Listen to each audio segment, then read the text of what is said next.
YouTube, what is going on? Welcome to another episode of Ahead of the Game Podcast. We got an instant reaction from the Chiefs playing the Giants.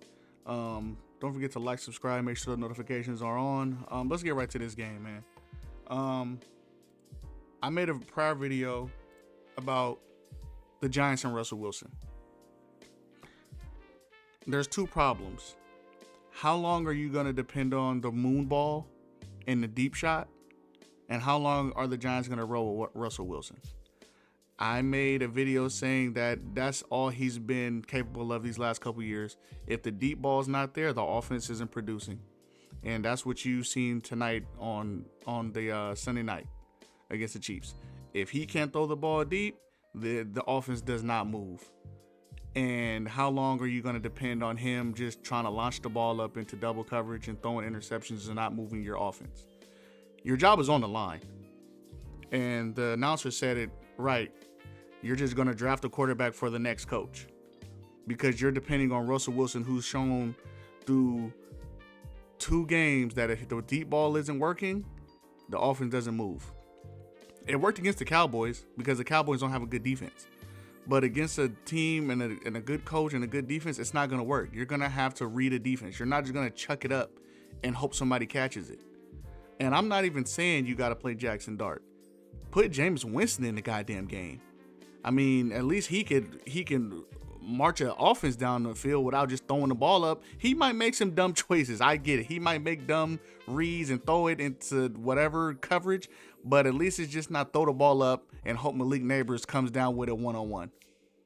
And I get the frustration that a lot of the New York Giants fans are having because it's like, the Giants are actually, if you've watched the Giants, they're actually building something in New York. They're building something. They're building those championship teams with Eli Manning. They have great pass rush. They have 4 great pass rushers. They have Cam Scatterbo. Right? They have Tracy. So they have the guys. You can see the replica that they're trying to build with this team. They just don't have the quarterback. And it's frustrating, I know, for, Giants, because it's like you held the Kansas City Chiefs to 22 points and you held them to 4 field goals and your offense just couldn't get it done. And it's like, how long are you going to keep relying on Russell Wilson to lead your offense? It's not working. You're 0-3. And this was a very, very winnable game for the Giants.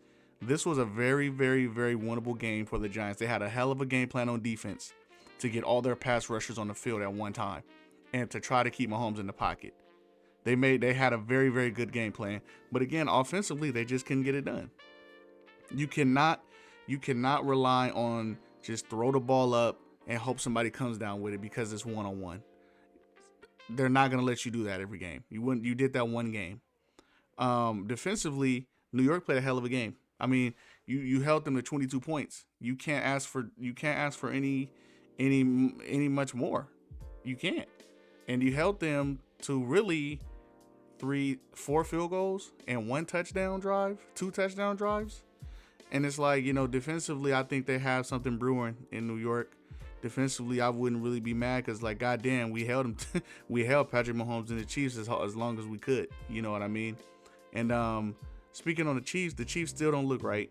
They still don't look like the Chiefs. But again, they're gonna win games because you got 15 back there. 15 is doing everything that he can to win games. They still can't run the ball a lick. Tyquan Thornton has came on and made big plays, but how long can you really, depend on a Tyquan Thornton and a Hollywood Brown and a Juju Smith-Schuster in a 17-game season? How long can you depend on those guys? So until they get Rashee Rice and Xavier Worthy back, I still think they're going to struggle on the offensive side of the ball. But again, when 15's back there, he's going to make it happen. He's going to try to win you guys and will you guys to games. Defensively, the Chiefs still don't look right as well. I think they're missing a lot of players and they're playing a lot of young guys out there. And again, Spags is going to put the best defensive players that he has on the field. And just the Chiefs, they don't look right. But again, they won. They win a game. They didn't start 0-3. They start 1-2, and that's what it's all about. I mean, offensively, Travis Kelce, again, I've said this in prior videos. Father Time waits for nobody. You can tell it just Father Time waits on nobody. And I'm not saying that he's ready to retire, but I mean, he just doesn't look, he just doesn't look the same. You know what I mean? And it looks hard on offense. It does. It looks very, very, very hard on offense for the Chiefs. Patrick Mahomes is the leading rusher for your team, which is not going to work. And that offensive line has some big problems on their hands. Jawan Taylor, he's an issue. And then you're starting a rookie left tackle. So, I mean, it's going to be an uphill battle for the Chiefs. But again, they're battle tested. They're Super Bowl champs. And those are some of the issues that I see with the Chiefs. The offensive line is a big problem because they were getting if Patrick Mahomes doesn't do Patrick Mahomes, he probably could have got sacked at least 5 or 6 times because Jawan Taylor was getting blown off the ball, and you're starting a rookie left tackle and Josh Simmons out of Ohio State. You know what I mean? And again, Patrick Mahomes got to put his cape on. I don't know if that's sustainable or not, but it is what it is. And defensively, the Chiefs still don't look right. They really can't get any real pass rush outside of Chris Jones. And if he's not getting a pass rush, there's really no pass rush. And I've always said this about the Chiefs. They have to blitz everybody to get pressure, and it works. Well, it worked because they had a lot of good corners with, McDuffie. You had Reed out there. Even when they had Snead, they can send the house and have these corners that are man-to-man. And I've always said that these other pass rushers are just a product of them being able to do that. You know what I mean? Like Karlaftis, he's a product of let me send everybody and get pressure. He's never been a one-on-one beat you to the quarterback ever. The only person that can really get pressure is Chris Jones. Again, this is not me being a Raider fan. This is me watching the games and seeing what I'm seeing. They can't get pressure unless they blitz 5 or 6 people, and they can't get consistent pressure if they're only sending 4. And again, it's going to be an uphill battle because they're 1-2. Chiefs are 3. The Chargers are 3-0 in the division, and I've said this in my other video about the Raiders. The only good thing about that the whole division is struggling, except for the Chargers. Broncos are 1. Everybody's 1-2 except for the Chargers. So it is a long season. It is only week 3, but you never know what can happen. The Chiefs are going to be the Chiefs. They're going to win games. Like I keep saying, as long as they got 15 back there, they'll be fine. You know what I mean? He has to put his cape on until he gets his guys back. When he gets his guys back, he can kind of take the cape off and just get the ball to his guys and make plays. For New York, I don't know how long this Russell Wilson experience is going to go. The moon ball, as they call it, and die is not going to work in New York. Just throw the ball up and pray. It's not going to work. It's really not going to work. And I'm not even, like I said, I'm not even saying put Jackson Dart back there. I'm saying you could put Jameis Winston back there and see how it goes. You're 0-3, and you only put up 9 points. What's the worst that can happen? You know what I mean? You put in, I think you put in a Jameis Winston, or you start Jackson Dart.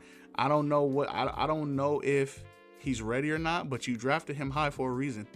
And at this point in the season, you're 0-3. You're not really throwing him in the fire. You just want to see what you got. Even if they go out and lose 3 straight, but he's moving the ball offensively, he's getting points on the board, you know what you got. And your job is on the line. They said, yeah, you're going to draft that quarterback for the next head coach. So you might as well put him in there. And again, I think the Russell Wilson experiment, I don't know if they give him another game or 2. I don't know. But him throwing the ball in double coverage and just throwing the ball up and hoping that somebody comes down with it, it's not a recipe for success. It's really not. And then every time he does try to throw the ball, it's either overthrown or underthrown or in double coverage. It's like he's either throw the ball deeper or that's it. And the Giants have pieces on offense. They really have pieces. You have Malik Neighbors. You have Cam Scatterbo, who does it all for you. You have your left tackle back in Andrew Thomas. I can see New York, they're really building something here. And I can see it. I can see it with my own eyes. They're really building something. Defensively, they want to get to the quarterback, which they can. Offensively, if they can put up points, if the New York Giants can put up points, they will be a hell of a team to deal with, because you got to deal with a ferocious pass rush, and no quarterback wants to deal with that. Time after time, play after play, they just coming at you. And they can do it because they have a great defensive game plan to get all four of those guys in at the same time, to get Dexter Lawrence, Abdul Carter, Thibodeau, and Brian Burns, to get them all in at the same time. They have a great defensive plan to get them on the field. Again, takeaways from this game. I don't know how long the Russell Wilson experiment is going to go. I don't know if they give them a game or two. I don't know that yet, but I think it's time to move on. I think, throw Dart out there, see what you got. You're 0-3. Last place in the division. Just see what you got. Your job is on the line. Because what if he comes in and it's like, oh, wow, they got something. And for the Chiefs, they still don't look like the same Chiefs. I think they're just trying to stay afloat until their guys come back, Rashee Rice and Xavier Worthy, offensively. And then defensively, Spags is going to do what he has to do with the guys that he has. But on both sides of the ball, the Chiefs just don't look like the Chiefs. They still look like they're trying to figure it out and trying to figure out an identity. That's the word for it. They don't know their identity yet. Right now, offensively, their identity is 15, go make a play and win us a game. I mean, that's really their identity. And then defensively, it's the same thing Spag's been doing. Get to the quarterback. Don't let them run the ball. Get to the quarterback. So it was a very, very interesting game through, the first half, a little bit on the second half. But again, I think New York is building something. I think they're on their way. I wouldn't get discouraged because, me as a Raider fan, you got hope. You got hope. And again, Kansas City is going to be Kansas City. Battle tested, Super Bowl champs. You got 15 over there. So as long as you got 15 over there, you got nothing to worry about. You're gonna always be good as long as you got 15 back there. But again, appreciate you guys for listening. This was another episode of Ahead of the Game Podcast. Instant reaction, Chiefs, Giants. Again, subscribe, like, notifications on, comments. Love talking to you guys.